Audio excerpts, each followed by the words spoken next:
Good morning students. നമ്മൾ research മെത്തഡോളജിയിലെ data collection എന്നുള്ള ചാപ്റ്ററാണ് നമ്മൾ കണ്ടിന്യൂ ചെയ്തുകൊണ്ടിരിക്കുന്നത്. അതിൽ നമ്മൾ ഡാറ്റ കളക്ഷൻ മെത്തേഡുകളാണ് നമ്മൾ ഡിസ്കസ് ചെയ്തത്. ഒബ്സർവേഷൻ എന്നുള്ളത് നമ്മൾ ഓൾറെഡി ഡിസ്കസ് ചെയ്തു. ഇനി നെക്സ്റ്റ് നമുക്ക് ഈ വീഡിയോയിൽ ഡിസ്കസ് ചെയ്യാനുള്ളത് സർവേ എന്ന് പറയുന്ന ടോപ്പിക്കാണ്.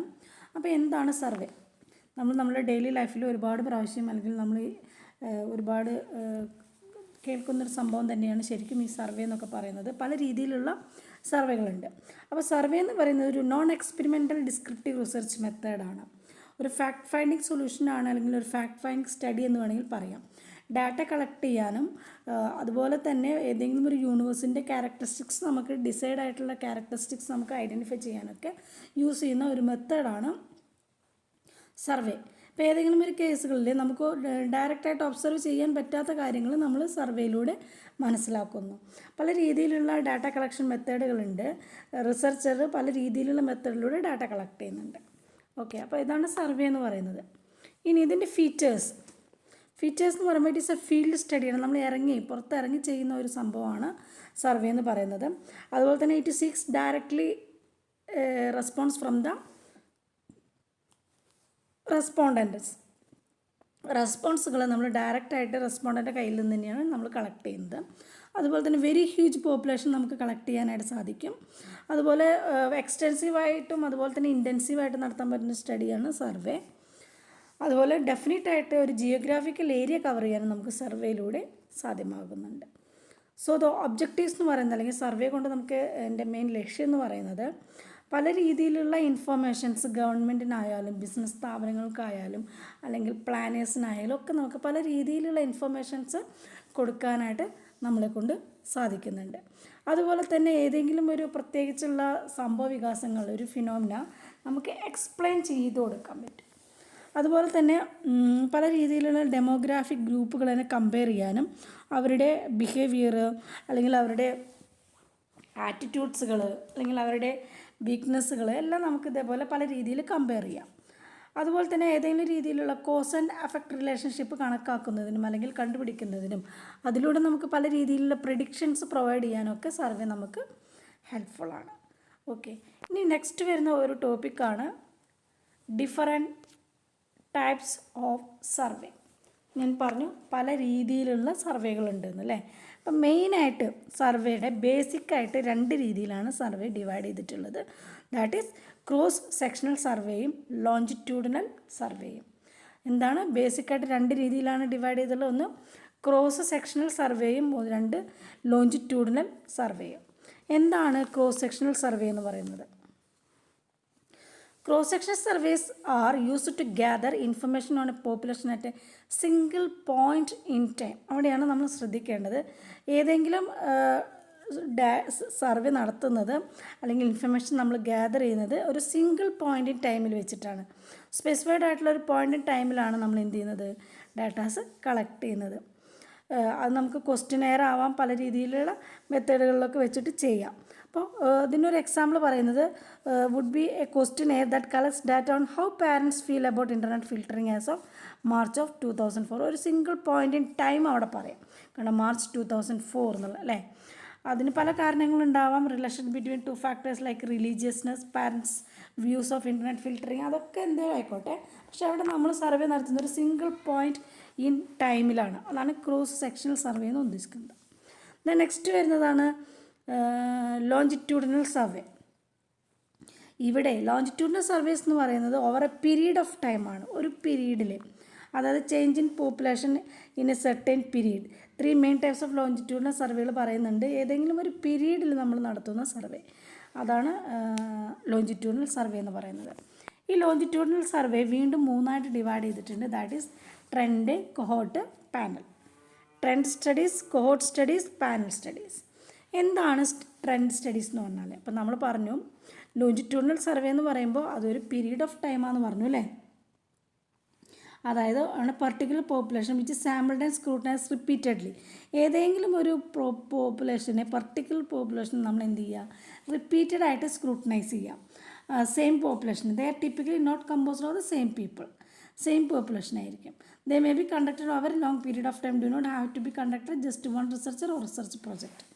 Data from several studies of the same population in order to show a trend. പേരിൽ തന്നെ ഉണ്ട് നമ്മൾ ഏതെങ്കിലും ഒരു പർട്ടിക്കുലർ സാധനത്തിൻ്റെ ട്രെൻഡൊക്കെ നോക്കാൻ വേണ്ടിയിട്ട് നമ്മൾ ഏതെങ്കിലും ഒരു പോപ്പുലേഷനെ തന്നെ നമ്മൾ എന്ത് ചെയ്യുക, റിപ്പീറ്റഡ് ആയിട്ട് ഒരു പീരീഡ് ഓഫ് ടൈമിൽ റിപ്പീറ്റഡ് ആയിട്ട് നമ്മൾ എന്ത് ചെയ്യാം, സർവേ നടത്തുക. അതാണ് ട്രെൻഡ് സ്റ്റഡീസ് എന്നതുകൊണ്ട് ഉദ്ദേശിക്കുന്നത്. Yearly survey the libraries asking about the percentage of reference questions asked using the internet. ഇപ്പോൾ പല രീതിയിൽ വരാം. അപ്പോൾ നമ്മൾ ഏതെങ്കിലും ഇപ്പോൾ ഫസ്റ്റ് ബികോം അല്ലെങ്കിൽ ഫൈനൽ ബികോം എന്നുള്ള ക്ലാസ്സിലെ സ്റ്റുഡൻസിനെ തന്നെ നമ്മൾ ഫസ്റ്റ് ഇയറിൽ ഒരു പ്രാവശ്യം സർവേ നടത്തി, സെക്കൻഡ് ഇയറിൽ നടത്തി, തേർഡ് ഇയറിൽ നടത്തി. അപ്പോൾ ഒരു പീരീഡ് ഓഫ് ടൈമിൽ ഇങ്ങനെ ഇടയ്ക്കിടയ്ക്ക് സെയിം പോപ്പുലേഷനെ തന്നെ നമ്മൾ സർവേ നടത്തുക. അതാണ് ട്രെൻഡ് സ്റ്റഡീസ് ഉദ്ദേശിക്കുന്നത്. അല്ലെങ്കിൽ നമ്മൾ നെക്സ്റ്റ് വരുന്നതാണ് കൊഹോർട്ട് സ്റ്റഡീസ്. കൊഹോർട്ട് സ്റ്റഡീസ് എന്ന് പറയുന്നത് focus on a particular population sample studies more than once but the focus of the cohort studies may be different. ഇവിടെ ഏതെങ്കിലും ഒരു പർട്ടിക്കുലർ സാമ്പിൾസിനെ പോപ്പുലേഷൻ നമ്മൾ മോർ ദാൻ വൺസ് സ്റ്റഡി ചെയ്യാം. അതായത് ഒരു കൂട്ടം കുട്ടികളെന്ന് വിചാരിക്കുക, അല്ലെങ്കിൽ ഒരു ഏരിയ, ഏതെങ്കിലും ഒരു പഞ്ചായത്തിൽ എന്തെങ്കിലും ഒരു കാര്യത്തിന് വേണ്ടി നമ്മൾ ആ ഒരു പഞ്ചായത്തിന് ആദ്യം സർവേ നടത്തി, ഒരു 50 വീടുള്ളൊരു പഞ്ചായത്താണ് വിചാരിക്കും. അത് നടത്തി കഴിഞ്ഞു, എക്സാമ്പിളാണ് കേട്ടോ. അത് കഴിഞ്ഞ് നമ്മളൊരു 5 വർഷം കഴിഞ്ഞിട്ട് സെയിം പഞ്ചായത്തിന് തന്നെ വീണ്ടും ചെയ്യുക, പിന്നെ ഒരു 5 വർഷം കഴിഞ്ഞിട്ട് സെയിം പഞ്ചായത്തിന് തന്നെ ചെയ്യുക. അപ്പോൾ അതെന്ത് വരും, കൊഹോർട്ട് സ്റ്റഡീസ് എന്ന് വരും. ഓക്കെ, ഇനി നെക്സ്റ്റ് വരുന്നതാണ് പാനൽ സ്റ്റഡീസ്. പാനൽ സ്റ്റഡീസ് എന്ന് പറഞ്ഞത് find out why changes in the population are occurring by using the same sample of people every time. എല്ലാ സമയത്തും നമ്മൾ ഒരേ പോപ്പുലേഷൻ തന്നെ എടുക്കുമ്പോൾ ഉണ്ടാകുന്ന വ്യത്യാസങ്ങൾ എന്തൊക്കെയാണ്, ആ സാമ്പിളിനെയാണ് നമ്മൾ എന്ത് പറയുക, പാനൽ എന്ന് പറയുക. അതായത് a sample of BCom graduate students ask questions to their library usage every year thereafter the research would contact the same people. എല്ലാ വർഷവും ബികോം സ്റ്റുഡൻസിൻ്റെ കയ്യിൽ നിന്ന് തന്നെ നമ്മൾ ഒരേ രീതിയിലുള്ള ഡാറ്റാസ് കളക്ട് ചെയ്യുക. അപ്പോൾ അതൊരു പാനലായി. ഇപ്പോൾ പാനൽ ഓഫ് ജഡ്ജസ് എന്നൊക്കെ പറയില്ലേ, അതേപോലെ അവരൊരു പാനലായിട്ട് മാറി. അപ്പോൾ അത്തരത്തിലുള്ള ഒരു സാമ്പിൾസ് എടുത്തിട്ട് നമ്മൾ സ്റ്റഡി ചെയ്യുന്നതാണ് പാനൽ സ്റ്റഡീസ്. ഇങ്ങനെ പ്രധാനമായിട്ട് ലോഞ്ചിറ്റ്യൂഡിനൽ സർവേയിൽ 3 രീതിയിലാണ് വരുന്നത്. ഒന്ന് trend studies, 2 cohort studies, 3 panel studies. Okay, ഇനി ഇതിനൊക്കെ പുറമേ വേറെ 2 മെത്തേഡുകൾ വരുന്നുണ്ട്, ഡിഫറെൻറ്റ് മെത്തേഡ്സ് ഓഫ് സർവേ. 2 മെത്തേഡാണ് പ്രധാനമായിട്ട് പറയുന്നത്. ഒന്ന് സെൻസസ് മെത്തേഡും ഒന്ന് സാമ്പിൾ മെത്തേഡും. സെൻസസ് മെത്തേഡും സാമ്പിൾ മെത്തേഡും. അപ്പോൾ പേരിൽ തന്നെ കുറേ കാര്യങ്ങൾ അടങ്ങിയിട്ടുണ്ട്. Census method, under census method എന്ന് പറയുന്നത് a complete enumeration of units of the population or universe. ഒരു കംപ്ലീറ്റ് എന്യൂമറേഷനാണ് യൂണിവേഴ്സിലുള്ള, അതാണ് സെൻസസ്. അപ്പം നമുക്കറിയാം പല രീതിയിലുള്ള സെൻസസുകൾ നമ്മൾ ഇന്ന് നാട്ടിൽ നടക്കുന്നുണ്ട്. അപ്പോൾ സെൻസസ് മെത്തേഡ് എന്ന് പറഞ്ഞാൽ ഒരു കംപ്ലീറ്റ് എന്യൂമറേഷൻ മെത്തേഡാണ്. All things in any field of inquiry constitute A universe or population. ഏതെങ്കിലും ഒരു കംപ്ലീറ്റ് പോപ്പുലേഷൻ. അപ്പോൾ ഗവൺമെൻറ്റിൻ്റെ കീഴിൽ പല രീതിയിലുള്ള സർവേകളും ഇതിൽ നടക്കുന്നുണ്ട്. ഓക്കെ, അതാണ് സെൻസസ് മെത്തേഡ് എന്ന് പറയുന്നത്. ഇനി it is the aggregate of all units processing certain specified characteristics on which the sample seeks to draw inference. പല രീതിയിലുള്ള ഇൻഫറൻസുകൾ സെലക്ട് ചെയ്തിട്ട് സാമ്പിൾസ് എടുത്തിട്ട് നമ്മൾ ഇതുപോലെ സെൻസസ് മെത്തേഡിൽ പ്രൊവൈഡ് ചെയ്യുന്നുണ്ട്. ഇനി census method enables to yield correct factual data. This type of enquiry involves great deal of time, money and energy. അല്ലേ, അപ്പോൾ നമുക്ക് മൊത്തം ഒരു കേരളത്തിൻ്റെ മൊത്തം ഒരു സ്ട്രക്ചർ കിട്ടണമെന്നുണ്ടെങ്കിൽ നമ്മൾ ഒരുപാട് സെൻസസ് നടത്തുമ്പോൾ ഒരുപാട് ടൈം, അതുപോലെ തന്നെ മണി, എനർജി എല്ലാം വേസ്റ്റ് ആവും. അപ്പോൾ അതിന് നമുക്കൊരു മോചനം എന്നുള്ള രീതിയിലാണ് നമ്മൾ എന്ത് യൂസ് ചെയ്യുന്നത്, സാമ്പിൾ സർവേ യൂസ് ചെയ്യുന്നത്. ഏതെങ്കിലും ഒരു പർട്ടിക്കുലർ സാമ്പിൾസ് എടുത്തിട്ട് നമ്മൾ എന്ത് ചെയ്യുക, സാമ്പിൾസ് എടുത്തിട്ട് സർവേ നടത്തുക. ഓക്കെ, ഇനി മെറിറ്റ്സ്. കംപ്ലീറ്റ് എന്യൂമറേഷൻ സർവേ മെത്തേഡിൻ്റെ മെറിറ്റ്സ് ആണ് പറയുന്നത്. അതായത് ഞാൻ അവിടെ എഴുതാൻ വിട്ടുപോയി, സോറി. സർവേ മെത്തേഡിൻ്റെ മെറിറ്റ്സ് എന്ന് പറയുമ്പോൾ data are collected from each and every item of the population. എല്ലാ പോപ്പുലേഷനിൽ നിന്നും ഡാറ്റ നമുക്ക് എന്ത് ചെയ്യേണ്ടി വരും, കളക്ട് ചെയ്യേണ്ടി വരും.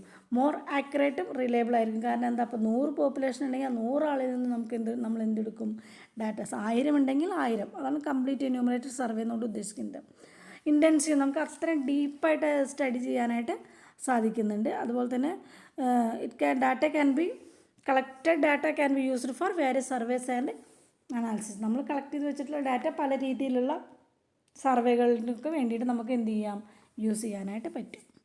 ഇതിൻ്റെ ഡിമെറിറ്റ്സ് എന്ന് പറയുന്നത് മോർ ടൈം വേണം, മോർ എഫേർട്ട് വേണം, മോർ മണി വേണം, അതുപോലെ തന്നെ ലാർജ് നമ്പർ ഓഫ് എന്യൂമറേറ്റേഴ്സ് വേണം, അതുപോലെ തന്നെ ഇൻഫിനിറ്റ് ആയിട്ടുള്ളൊരു പോപ്പുലേഷൻ ആണെങ്കിൽ ഇറ്റ് ഈസ് നോട്ട് പോസിബിൾ. ഇതെല്ലാം നമ്മളുടെ സർവേയുടെ മെയിൻ ഡിമെറിറ്റ്സ് ആയിട്ട് വരുന്നുണ്ട്. ഇതെല്ലാം നമുക്ക് അറിയാവുന്ന കാര്യങ്ങൾ തന്നെയാണ്. ഓക്കെ, ഇനി 2 സർവേ പറഞ്ഞു. നെക്സ്റ്റ് പറയുന്നു സാമ്പിൾ സർവേ. സാമ്പിൾ എന്ന് പറഞ്ഞാൽ നമുക്കറിയാം is A smaller representation of larger unit. Sample എന്ന് പറഞ്ഞാൽ smaller representation of large unit. Sample is that part of universe or population which we select four the purpose of investigation. നമ്മുടെ ഒരു പോപ്പുലേഷൻ്റെ ഏതെങ്കിലും ഒരു പാർട്ടിനെയാണ് നമ്മൾ എന്ത് പറയുക, സാമ്പിൾ എന്ന് പറയുക. അതായത് നമുക്ക് 100 ആളുണ്ടെങ്കിൽ അതിനൊരു 10 സെലക്ടഡ് റെസ്പോൺസിനെ നമ്മൾ ഡാറ്റ കളക്ട് ചെയ്യുന്നു. അതാണ് സാമ്പിൾ സർവേ എന്ന് പറയുന്നത്. ഇനി എന്തൊക്കെയാണ് മെറിറ്റ്സ്, സർവേയുടെ മെറിറ്റ്സും ഡിമെറിറ്റ്സും എന്തൊക്കെയാണ് വരിക? മെറിറ്റ്സ് എന്തൊക്കെയാണ് വരിക? To collect a lot of information from different types of individual, പല രീതിയിലുള്ള ആളുകളിൽ നിന്നും പല തരത്തിലുള്ള ഡീറ്റെയിൽസ്, പേഴ്സണലായാലും ആറ്റിറ്റ്യൂഡായാലും ഒപ്പീനിയനായാലും ഒക്കെ നമുക്ക് കളക്ട് ചെയ്യാനായിട്ട് സാധിക്കും. അതുപോലെ തന്നെ ഒരു ജനറലൈസ് ആയിട്ടുള്ള ഒരു ഐഡിയ നമുക്ക് ക്രിയേറ്റ് ചെയ്യാൻ പറ്റും. അതുപോലെ തന്നെ പല രീതിയിലുള്ള മെത്തേഡുകൾ യൂസ് ചെയ്തിട്ട് കളക്ട് ചെയ്യാം. പല തിയറികൾ വെരിഫൈ ചെയ്യാനും നമുക്ക് ഈ ഒരു സർവേ യൂസ് ചെയ്യാൻ പറ്റുന്നുണ്ട്. ഈ ഡിമെറിറ്റ്സ് എന്ന് പറയുന്നത് method depends upon the willingness അല്ലേ. ഇപ്പം നമ്മളെ റെസ്പോണ്ടൻ്റ് വില്ലിങ് ആണെങ്കിൽ മാത്രമാണ് നമുക്ക് എന്ത് ചെയ്യാൻ പറ്റുള്ളൂ, അവരിൽ നിന്ന് ഡാറ്റ കളക്ട് ചെയ്യാൻ പറ്റുള്ളൂ. അതുപോലെ തന്നെ സാമ്പിളിങ് എററുകൾ വരാനുള്ള ചാൻസുകളുണ്ട്. അതുപോലെ തന്നെ സബ്ജക്റ്റ് ടു റെസ്പോണ്ടൻ്റ് എററുകൾ വരാനുള്ള ചാൻസുകളുണ്ട്. മെഷർമെൻറ്റ് എറർ വരാം. അതുപോലെ തന്നെ there is limit of collection of information in A particular survey. ചില സർവേ നടത്താൻ നമുക്ക് ലിമിറ്റേഷൻസ് ഉണ്ടായിരിക്കും. അത് സ്റ്റഡീസ് റിലേറ്റഡ് വിത്ത് ഹിസ്റ്റോറിക്കൽ ഡെവലപ്മെൻറ്റിനുള്ള സ്റ്റഡീസിനാണ് നമുക്ക് സർവേകൾ കൂടുതൽ ഉപകാരപ്രദമാവുക. ദെൻ ഇറ്റ് ഈസ് എക്സ്പെൻസീവ്, വളരെ എക്സ്പെൻസീവാണ് നമ്മുടെ ഈ ഒരു സാമ്പിൾ സർവേ എന്ന് പറയുന്നത്. ഓക്കെ, ദെൻ നെക്സ്റ്റ് വരുന്ന ഒരു സർവേയാണ് ദാറ്റ് ഈസ് മെയിൽ സർവേ. എന്താണ് മെയിൽ സർവേ എന്ന് പറഞ്ഞാൽ? It is other method of collecting primary data. ഈ ഒരു മെത്തേഡിൽ ഡാറ്റ കളക്ഷനിൽ ഇവിടെ ഫീൽഡ് വർക്കറൊന്നുമില്ല. There is no personal interface between the respondent and the interviewer. അല്ലെങ്കിൽ ഈ കമ്മ്യൂണിക്കേഷൻ അങ്ങനെ ഒരു പേഴ്സണൽ ഇൻ്റർഫേസ് ഒന്നും വരുന്നില്ല. ദർ ഇസ് ഇംപേഴ്സണൽ കോണ്ടാക്റ്റാണ് ഇവിടെ സംഭവിക്കുന്നത്. ഒരു ക്വസ്റ്റ്യനെയർ നമ്മൾ പ്രിപ്പയർ ചെയ്തിട്ട് ഇറ്റ് ഈസ് മെയിൽഡ് ടു റെസ്പോണ്ടൻസിന് നമ്മളത് മെയിൽ ചെയ്യുന്നു. റെസ്പോണ്ടൻസ് എന്ന് പറഞ്ഞാൽ the expected to read and understand the questions and write down the reply in the space mean for the purpose of the questionnaire itself. ക്വസ്റ്റ്യനെയറിൽ provide ചെയ്തിട്ടുള്ള സ്ഥലത്ത് അവരവരുടെ answer അല്ലെങ്കിൽ അവരുടെ ഡീറ്റെയിൽസ് കാര്യങ്ങളെല്ലാം അവരവിടെ എന്ത് ചെയ്യുന്നു, ടൈപ്പ് ചെയ്യുന്നു. എന്നിട്ട് തിരിച്ച് നമുക്ക് തന്നെ മെയിൽ ചെയ്ത് തരുന്നു. അപ്പോൾ ഇവിടെ ഒരു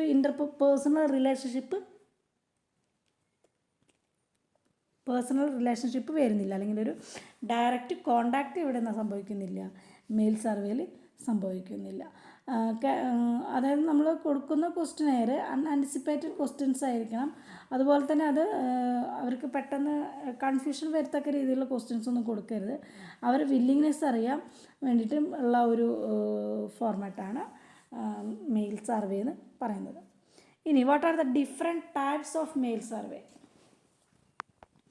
പ്രധാനമായിട്ടും 3 രീതിയിലാണ് മെയിൽ സർവേ നടക്കുന്നത്. അതിൽ ഫസ്റ്റ് വൺ എന്ന് പറയുന്നത് ഇൻഡസ്ട്രിയൽ ആൻഡ് കൺസ്യൂമർ സർവേ. എന്താണ്? ഇൻഡസ്ട്രിയൽ ആൻഡ് കൺസ്യൂമർ സർവേ ആണ് ഫസ്റ്റ് സർവേ ആയിട്ട് പറയുന്നത്. Second one media studies. Third one multiple survey. അപ്പോൾ ഇൻഡസ്ട്രിയൽ ആൻഡ് കൺസ്യൂമർ സർവേ എന്ന് പറയുമ്പോൾ ഇവിടെ നടക്കുന്നത് industry surveys are the studies conducted among manufacturers, wholesalers or dealers or supplies or product which are used for industrial use. Industrial യൂസിന് വേണ്ടിയിട്ട് നടക്കുന്ന survey. അതിന് വേണ്ടിയിട്ട് കൺസ്യൂമറുടെ കയ്യിൽ നിന്ന് നമ്മൾ പല രീതിയിലുള്ള ഡാറ്റാസ് കളക്ട് ചെയ്യും. That is industrial and consumer survey. ഇനി നെക്സ്റ്റ് പറയുന്നത് മീഡിയ സ്റ്റഡീസ്. ഇവിടെ നമ്മൾ അഡ്വർടൈസ് ആയാലും അവരുടെ ഏജൻ്റ് ആയാലും അവരുടെ മീഡിയ ആയാലും അതിനെക്കുറിച്ച് അറിയാനും അതുപോലെ തന്നെ അവരിൽ നിന്നും നമുക്ക് എങ്ങനെ എന്തൊക്കെ ബെനിഫിറ്റ്സ് കിട്ടുമെന്നറിയാനൊക്കെ വേണ്ടി നടക്കുന്നു. അതാണ് media studies. Then third one multiple survey. In this case survey is conducted amount server group of people. കുറേ അധികം ആളുകൾ സെവറൽ ഗ്രൂപ്പ് ഓഫ് പീപ്പിളാണ് നമുക്ക് മൾട്ടിപ്പിൾ സർവേസ് പ്രൊവൈഡ് ചെയ്യുന്നത്. അതാണ് മെയിൽ സർവേയുടെ ഡിഫറെൻറ്റ് ടൈപ്സ് വരുന്നത്. ഒന്ന് industrial and consumer survey, 2 media studies, 3 multiple survey. Okay, ഇനി നെക്സ്റ്റ് പറയുന്നത് മെയിൽ സർവേയുടെ അഡ്വാൻറ്റേജസ് എന്തൊക്കെയാണ്? What are the main advantages of male survey? Wider area coverage അല്ലേ? നമുക്കറിയാം ഇൻ്റർനെറ്റിൻ്റെ സഹായത്തോട് കൂടിയിട്ട് നമുക്ക് എവിടെ ഇരിക്കുന്ന ആളുകൾക്ക് വേണമെങ്കിൽ നമുക്ക് എന്ത് ചെയ്യാം, മെയിൽ അയക്കാം. അപ്പോൾ പേഴ്സണൽ ഇൻ്റർവ്യൂ ആയാലും നോർമൽ സർവേ ആയാലും നമുക്ക് എത്തിപ്പെടാൻ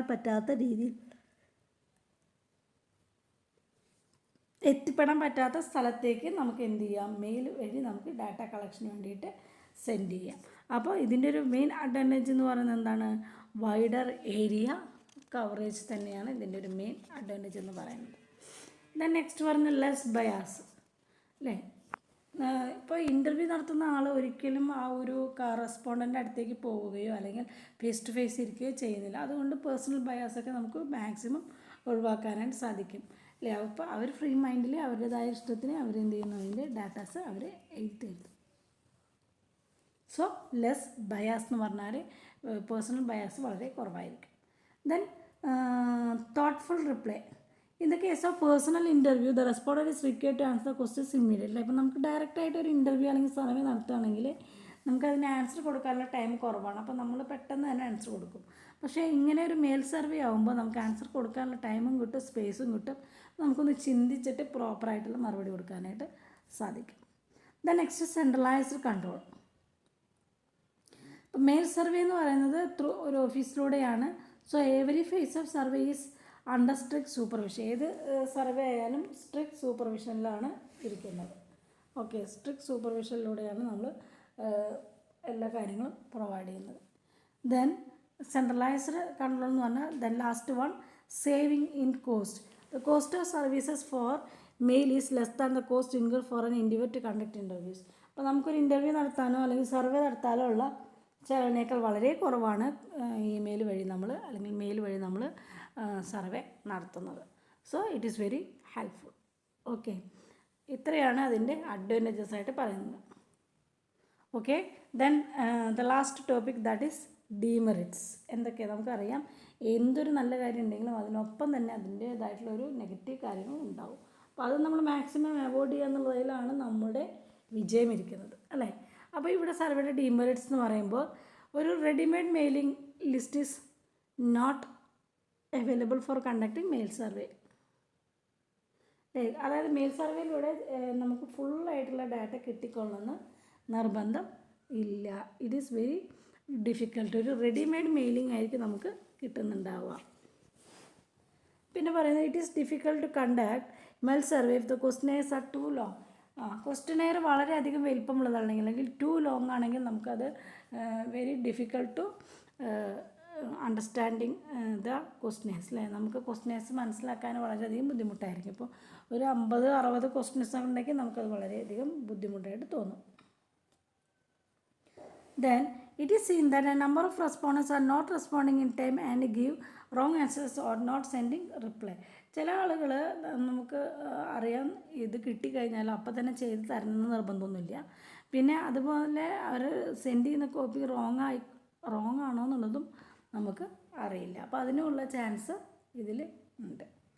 then the respondents may not cooperation if the questions are too long അല്ലേ?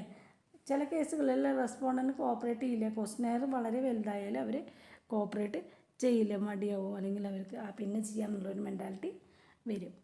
Okay, then several questionnaires contain unanswered questions and incomplete response.